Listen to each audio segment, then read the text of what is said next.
View point. చాలా మంది ఇళ్లలో పెద్దవారు వర్షాకాలంలో ఎలక్ట్రిక్ గీజర్లు లేదా హీటర్లు వాడడం కంటే గ్యాస్ స్టవ్ మీద కట్టెల పొయ్యి మీద నీళ్లు కాచుకొని స్నానం చేయడం మంచిదని సలహా ఇస్తుంటారు. గీజర్లో వేడి చేసిన నీళ్లు ఆరోగ్యానికి హానికరమని, చర్మ సమస్యలు వస్తాయని వారి భయం.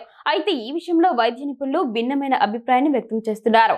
నిపుణులు ఈ అంశంపై స్పందిస్తూ నీటిని వేడి చేసే సాధనం ఏదైనా సరే అంతిమంగా నీళ్లు కేవలం వేడవుతాయి తప్ప వాటి గుణంలో పెద్దగా మార్పు ఉండదని స్పష్టం చేశారు.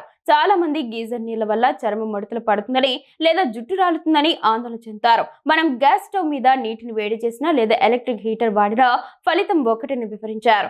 నీరు వేడెక్కే ప్రక్రియలో వాడే ఇంధనం లేదా విద్యుత్ కేవలం ఉష్ణోగ్రతను పెంచుతాయని, అది ఆరోగ్యానికి హాని చేస్తుందనే వాదనలో శాస్త్రీయత లేదని ఆమె పేర్కొన్నారు. నీటిని ఎలా వేడి చేశామనే దానికంటే ఎంత వేడిగా ఉన్న నీటిని వాడుతున్నామనేది ఇక్కడ ముఖ్యమని వెల్లడించారు. మనం వేడి నీళ్ళ స్నానాన్ని అమితంగా ఇష్టపడతాం, కానీ అదే సమయంలో కొన్ని పొరపాట్లు చేస్తూ ఉంటాం. నీటిని విపరీతంగా మరిగించడం వల్ల అందులోని సహజ ఆక్సిజన్ స్థాయి తగ్గుతోంది. అలాగే మరీ వేడిగా ఉన్న నీటిని నేరుగా శరీరంపై పోసుకోవడం వల్ల చర్మంపై ఉండే సహజ నూనెలు నశించిపోతాయి. దీనివల్ల చర్మం పొడిబారిపోవడం, దురద వంటి ఇబ్బందులు కలుగుతాయి.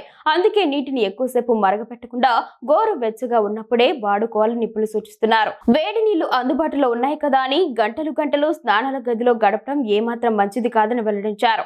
ఎక్కువసేపు వేడి నీటి స్నానం చేయడం వల్ల రక్తపోటులో మార్పులు వచ్చే అవకాశం ఉంటుందన్నారు. ముఖ్యంగా గర్భిణీ స్త్రీలు, వృద్ధులు, చిన్న పిల్లలు ఈ విషయంలో మరింత అప్రమత్తంగా ఉండాలన్నారు. 10 నుండి 15 నిమిషాల్లోపు స్నానాన్ని ముగించడం ఉత్తమమని సూచించారు.